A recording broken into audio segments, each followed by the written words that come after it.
शाम के वक्त रोडेल्बो मेरे पास आया। उसने पूछा, तुम्हारी चोटों का क्या हाल है? मैंने कहा, पहले भी ठीक ही था और अब तो मुझे महसूस ही नहीं हो रहा कि कभी कोई चोट लगी थी। वो बोला, क्या तुम कुछ देर के लिए मेरे साथ चल सकते हो? मैंने उठते हुए कहा, बिल्कुल, चलो। मैं उसके साथ बाहर निकल आया। रोडेल्बो ने मेरे साथ चलते हुए कहा, मैंने तुम्हारे फरार के इंतजामात को आखिरी शक्ल दे दी है। तुमने नक्शे समझ लिए? मैंने कहा, बहुत अच्छी तरह। वो बोला, तुम यहाँ अजनबी हो, इसलिए तमाम नक्शे समझने के बावजूद तुम्हें दिक्कत होगी। कहीं ऐसा ना हो कि ऐन वक्त पर रास्तों की तलाश की वजह से तुम्हें देर हो जाए। मैंने बड़े एतमाद से कहा, ऐसा नहीं होगा रोडेल्बो। जितनी तफसील से तुमने हर बात मुझे समझा दी है, उसके बाद किसी गड़बड़ का इम्कान बाकी नहीं रहता। रोडेल्बो ने कहा, सोच लो। उसके लहजे में तशवीश थी। बोला, रात के वक्त अंधेरा होगा और अंधेरे में रास्तों की तलाश। मैंने कहा, बेफिक्र हो रोडेल्बो, अगर इस बात का 1% भी इम्कान होता तो मैं तुमसे फरमाइश करता कि रात के ड्रामे की मुझे हल्की सी रिहर्सल करा दो। रोडेल्बो ने जुमला अधूरा छोड़ दिया। बोला, मैं इसीलिए तुम्हें साथ लाया था, लेकिन उसके अंदाज से फिक्रमंदी जाहिर हो रही थी। मैंने कहा, तुम अब भी मुतमईन नहीं हो रोडेल्बो। किसी मंसूबे पर अमल करते हुए मुकम्मल यकीनो इत्मीनान की जरूरत होती है। क्योंकि तुम भी इस ड्रामे के एक फरीक हो, लिहाजा तुम्हारा मुतमईन होना बहुत जरूरी है। वो बोला, तुम यूं क्यों नहीं करते कि यहाँ से फरार होने की रिहर्सल कर लो? आखिर इसमें हर्ज भी क्या है? मैंने कहा, हर्ज तो कोई नहीं है रोडेल्बो, बल्कि इसकी जरूरत भी नहीं थी, लेकिन महज तुम्हारे इत्मीनान के लिए मैं तुम्हें रिहर्सल करके दिखाऊंगा। मैंने कहा, ये रिहर्सल मैं अकेले ही कर सकता हूँ या? वो बोला, नहीं, तुम्हारी साथी के लिए रिहर्सल करना जरूरी नहीं, एक आदमी के लिए रिहर्सल बहुत काफी है। मैंने कहा, तो आओ रोडेल्बो, लेकिन तुम मुझसे एक कदम पीछे ही रहोगे। अगर मैं कोई गलती करूं तो टोक देना। मैं उस मकाम की तरफ जा रहा हूं जहां एक जीप हमारी मुंतजिर होगी। रोडेल्बो ने असबात में सर हिला दिया और मेरे साथ चलने लगा। मैंने कैंप के मशरकी सिरे पर उसे ठीक उस जगह ले जाकर खड़ा कर दिया जहां प्रोग्राम के मुताबिक रात के वक्त हमें जीप खड़ी हुई मिलती। मैंने रुकते हुए रोडेल्बो से कहा, गालिबन इस जगह हमें जीप खड़ी हुई मिलेगी। मैंने कोई गलती तो नहीं की रोडेल्बो? उसकी आंखों में हैरत के आसार थे। बोला, मुझे हैरत है कि तुम इतने सही मकाम पर आ गए। मैंने कहा, और मुझे तुम्हारी हैरत पर हैरत हो रही है। जो नक्शे तुमने मुझे फराहम किए हैं उन पर तुमने बड़ी वजाहत से निशानात लगाए हैं।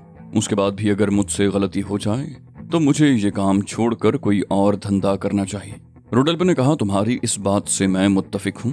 अब अगर तुम कहो तो मैं जीप भी मंगवा लूँ ताकि तुम वो मकाम भी देख लो जहाँ मेरे आदमी तुम्हें रोकने की कोशिश करेंगे। मैंने कहा, जरूरत तो नहीं है, लेकिन हस्बे साबिक महज तुम्हारी तसल्ली के लिए मैं ये भी करने को तैयार हूँ। रोडेल्बो ने अपने एक आदमी को इशारा किया और जरा ही देर के बाद वहाँ जीप पहुँच गई।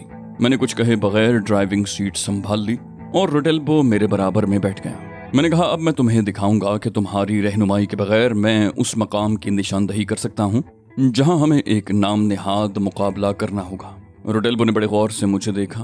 बोला, अभी सूरज नहीं डूबा है, इसलिए मुमकिन है तुम सीधे उस जगह जा पहुंचो, लेकिन रात को जिस वक्त तुम्हें सफर करना होगा उस वक्त गहरी तारीकी होगी और आसपास की कोई चीज नजर नहीं आ रही होगी। उस वक्त तुम्हारे लिए उस मकाम की सही निशानदही करना नामुमकिन सी बात होगी। मैंने कहा, यकीन करो रोडेल्बो, रात की तारीकी में भी उस मकाम तक पहुंचना मेरे लिए उतना ही आसान होगा जितना दिन की रोशनी में। वो बोला, मैं इस बात पर यकीन नहीं कर सकता। मैंने कहा, वजह? वो बोला, रात की तारीकी में किसी अजनबी जगह पर पहली ही कोशिश में बगैर भटके हुए कैसे पहुंचा जा सकता है? मैंने कहा, तुमने नक्शे में उस जगह निशान लगा दिया है जहां हमें रोकने की कोशिश करने के लिए तुम्हारे आदमी छुपे हुए होंगे, और मैंने नक्शे अच्छी तरह ज़हन नशीन कर लिए हैं। नक्शों से मुझे ये मालूम हो गया है कि वो जगह कैंप से कितने फासले पर है, समत का अंदाजा भी है। अब मुझे जिन चीज़ों का ख्याल रखना है वो समत और फासले हुए। फासले का तायुन जीप की रफ्तार और वक्त को जहन में रख कर हो जाएगा, फिर वहां तक पहुंचना क्या मुश्किल है। रोडेल्बो ने तवील सांस लेकर कहा, तुम एक हैरत अंगेज आदमी हो, तुम्हारा एतमाद काबिल रश्क है। मैंने अब तक ऐसा कोई आदमी नहीं देखा जो इतने एतमाद से काम करता हो। मैंने कहा, कमाल है रोडेल्बो, मेरे ख्याल में तो आदमी को सिर्फ वही काम करना चाहिए जिसके बारे में वो मुकम्मल तौर पर पुरएतमाद हो। अगर उसे खुद में एतमाद की जरा सी भी कमी महसूस हो रही हो तो फिर उस काम से हाथ खींच लेना ही बेहतर है। रोडेल्बो मुझे देखे जा रहा था। मैंने ब्रेक लगाकर जीप रोक दी। रोडेल्बो ने चौंक कर इधर उधर देखा। उसने कहा, अरे हम तो पहुंच गए। मैं तो बातों में ऐसा महव हुआ कि मुझे कुछ ख्याल ही नहीं रहा। मैंने कहा, मैं गलत जगह तो नहीं रुका रोडेल्बो? वो बोला, नहीं, तुम बिल्कुल सही जगह रुके हो। मेरे आदमी इसी चट्टान के पीछे तुम्हारे मुंतजिर होंगे। मैंने तंग पहाड़ी रास्ते पर जीप मोड़ने की कोशिश करते हुए कहा, बस तो ठीक है, अब वापस चलते हैं। जीप मोड़ने में मुझे खासी दिक्कत हुई, इसलिए कि वो सफ़र करने का कोई बाकायदा रास्ता नहीं था, और रोडेल्बो ने भी शायद वो रास्ता इसलिए मुंतखब किया था कि हम किसी की नज़रों में आए बगैर वहाँ से दूर निकल जाएं। मैंने दफतन कहा, मुझे एक बात की तरफ से बहुत तशवीश है रोडेल्बो। रोडेल्बो ने चौंक कर मुझे देखा, बोला वो क्या? मैंने कहा, जिस तरह उन लोगों ने जैक को तोड़ने की कोशिश की थी, इसी तरह मुमकिन है तुम्हारे किसी और आदमी पर भी तबाज़माई की गई हो। वो बोला, नहीं, इस बात का इम्कान नहीं है। मैंने कहा, क्यों नहीं है? वो बोला, अगर ऐसा होता तो वो शख्स अब तक हमारी नज़रों में आ चुका होता। मैंने कहा, तुम्हारा ख्याल दुरुस्त नहीं है। जैक तो महज अपनी हिमाकत की वजह से हमारी नज़रों में आ गया था। अगर वो खामोशी से डी फॉस्टर को उन लोगों के हवाले कर देता तो हमें वक्त गुजरने के बाद ही कुछ मालूम होता। वो बोला, मेरी समझ में नहीं आता कि एक ऑफर बैक वक्त 2 अफराद को कैसे की जा सकती है।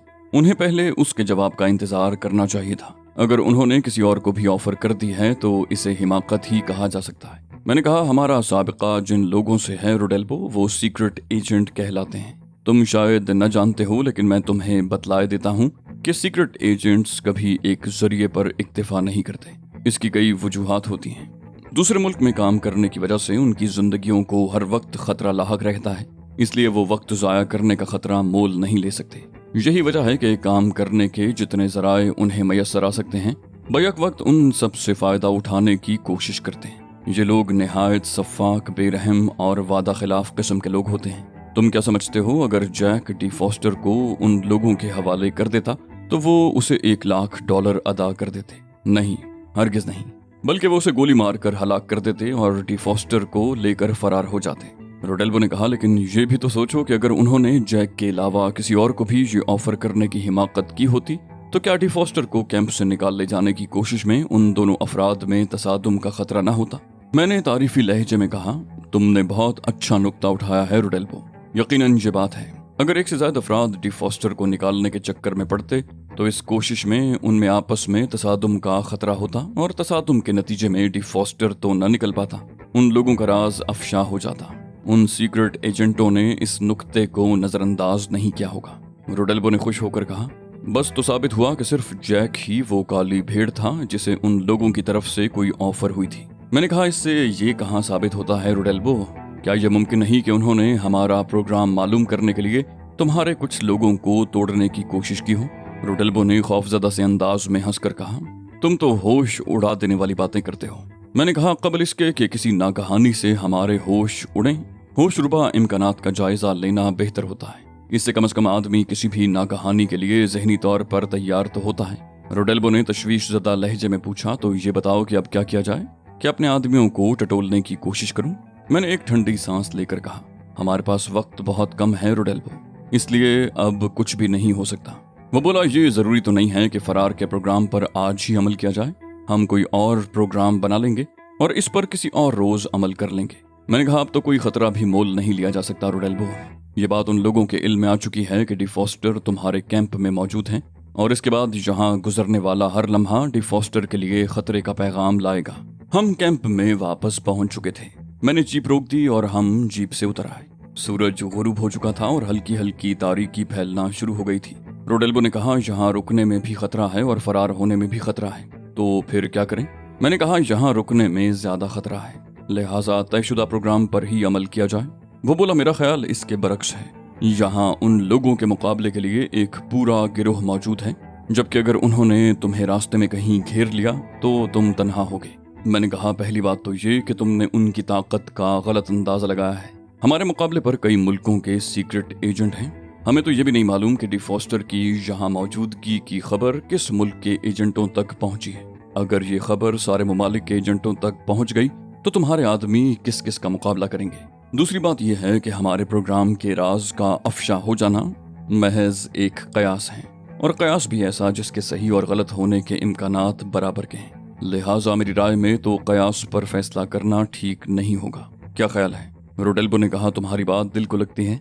वाकई अगर उन सब ने मिलकर कैंप पर चढ़ाई कर दी तो हम उनका मुकाबला नहीं कर सकेंगे और कैंप अलग तबाह हो जाएगा। इस तबाही के बाद भी अगर डी फॉस्टर के बच जाने की जमानत दी जा सकती तो मैं तुम्हें फिलहाल रोकने पर ही इसरार करता, लेकिन चूंकि ये जमानत मैसर नहीं है, इसलिए बेहतर यही है कि तुम जल्द अज जल्द यहाँ से निकल ही जाओ। मैंने कहा, शुक्र है बात तुम्हारी समझ में आ गई, लेकिन एक बात का ख्याल रखना, खुद को बिल्कुल नॉर्मल रखो और अपने किसी आदमी पर कुछ भी जाहिर मत करो। वो बोला, बेफिक्र रहो, मैं किसी से किसी किस्म की पूछगिछ नहीं करूंगा। रोडेल्बो से रुखसत होकर मैं वापस पहुंचा तो डी फॉस्टर और तहजीब मैल्कम एक्स बेचैनी से मेरा इंतजार कर रहे थे। तहजीब ने मुझे देखते ही पूछा, रोडेल्बो से क्या बातें हुई? मैंने फीके से अंदाज में मुस्कुराकर कहा, वो मुझे यहाँ से फरार होने की रिहर्सल करा रहा था। वो बोली, और कोई खास बात तो नहीं? मैंने कहा, नहीं। उसके बाद खामोशी छा गई। रात तक का वक्त हमने ज्यादातर खामोश रहकर ही गुजारा। हम सभी अपनी अपनी जगह कुछ न कुछ सोच रहे थे। डी फॉस्टर खास तौर पर बहुत मुस्तरिब था। उसका इज़्तिराब उसकी हरकत और सकनात से आया था।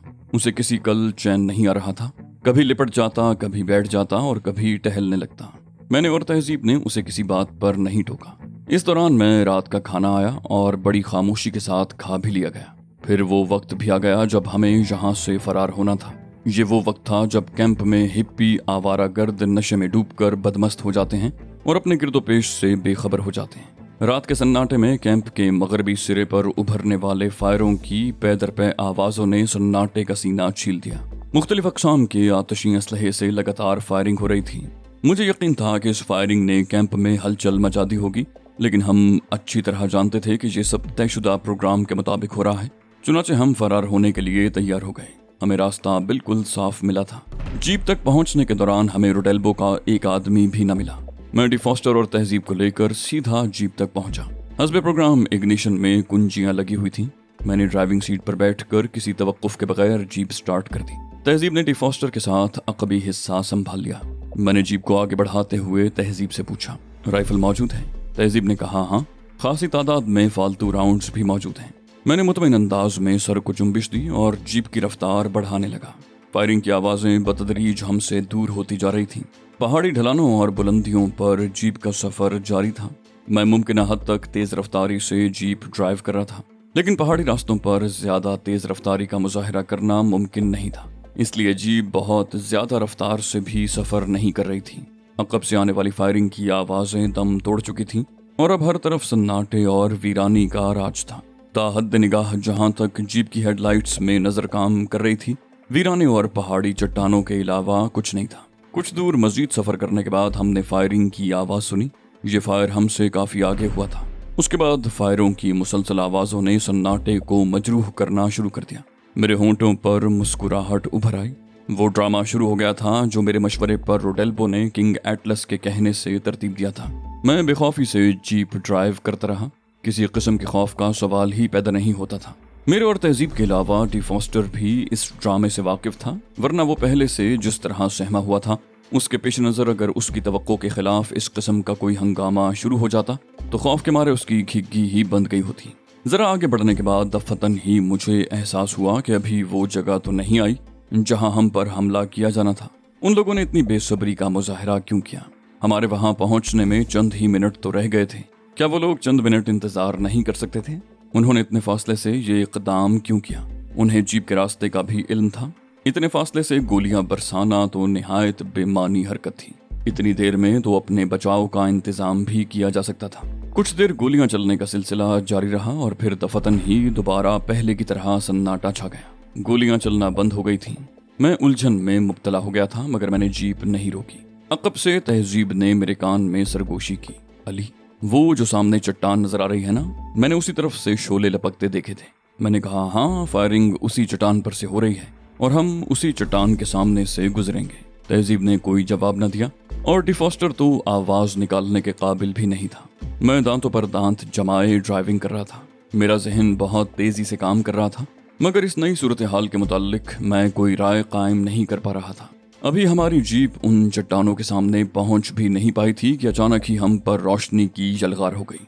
दोनों अतराफ बिखरी हुई चट्टानों ने तेज रोशनी उगलना शुरू कर दी। वो ताकतवर सर्च लाइटों की रोशनियां थीं जिन्होंने हमारे इर्द गिर्द के इलाके को मुनव्वर करके रख दिया। रोशनियां इतनी तेज थीं कि दिन का गुमान होने लगा था। इन ताकतवर सर्च लाइटों के अक़ब में देखना तो मुमकिन नहीं था, लेकिन चट्टानों के अक़ब में कई जगहों से उभरी हुई राइफलों की नालें हमें साफ नजर आ रही थीं।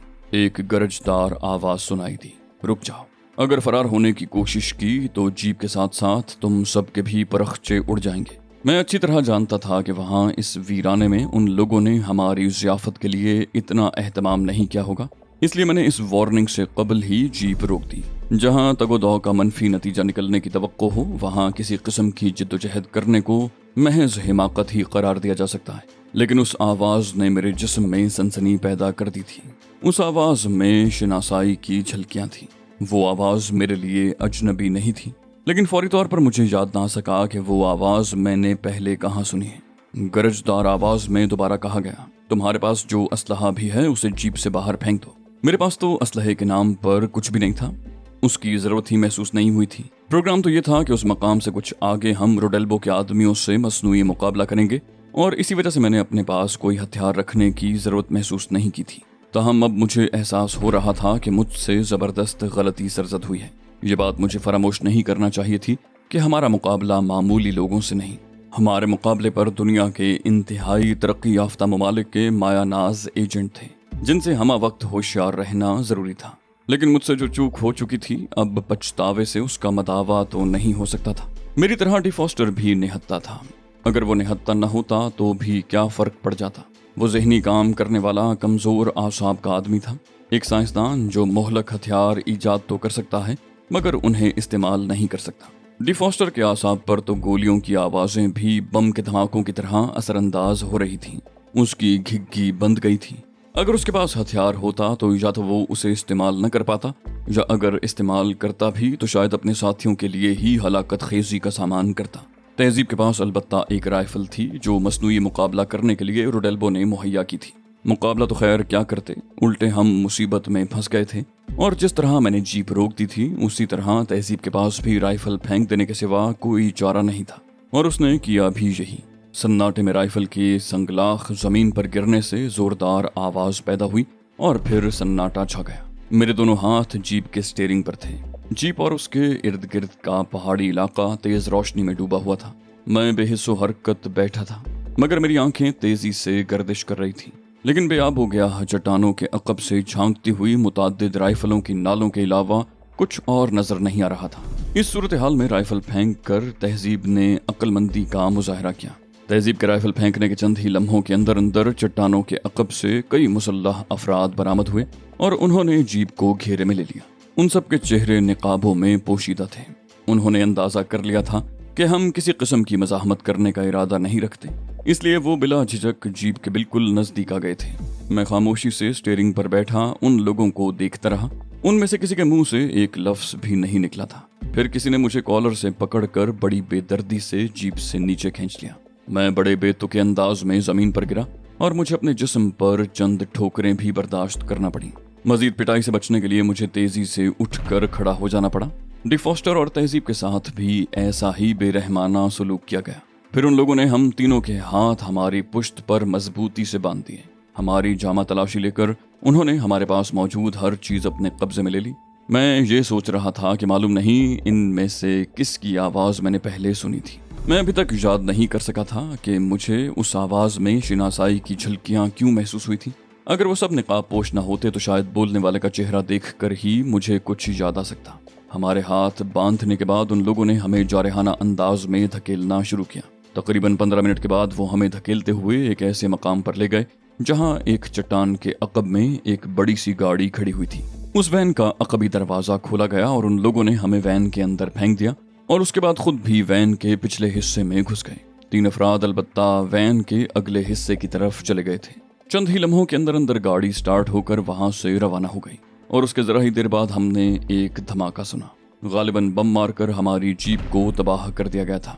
हम बुरी तरह फंस कर रह गए थे, लेकिन हमारे पास खामोशी के सिवा कोई चाराए कार नहीं था।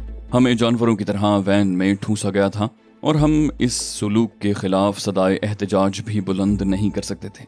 उन लोगों के अंदाज से इस कदर दरिंदगी टपक रही थी कि हम जरा सी भी चूंचरा करने की कोशिश करते तो कुछ अजब नहीं था कि वो हमें मारकर हमारी लाशें वहीं फेंक कर आगे बढ़ जाते। मेरी तरह तहजीब भी सूरत हाल की संगीनी भांप चुकी थी, इसीलिए उसने भी चुप साध रखी थी। और डी फॉस्टर में तो इतनी हिम्मत थी ही नहीं कि उन लोगों से किसी किस्म के सवाल जवाब भी कर सकता। उस पर तो सख्ता तारी था।